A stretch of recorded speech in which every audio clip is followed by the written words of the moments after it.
So now let us see another example for the equivalence actually. So first let us try to find out F covers G. Okay. So in case of F covers G means BC closure must cover D in the F and A closure must cover B in F. Okay. So first let us try to find out BC closure from F actually. So B and C. So B deriving D. So that itself more than enough, right?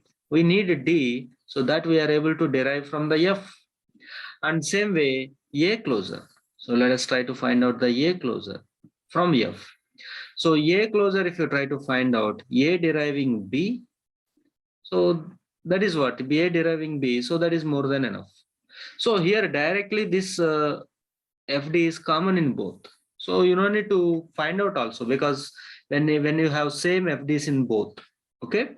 So that means F is covering G actually. This is fine.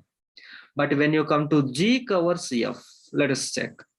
G covers F actually. In this case, AB closure must have C in G actually. So AB closure, let us try to find out from G. So AB, we must get C actually. So here you see A deriving B, so B already there, but AB together also not there. So finally we are unable to get the C actually. So that means this is, so AB covering C is not possible in G actually. So that is the reason both of them is not same. So simply F is not equal to G actually. Even if you take further, at least one FD, if you are unable to cover in another set of FDs, that is enough to say that both set of FDs are not same. They are not equivalent actually. Okay.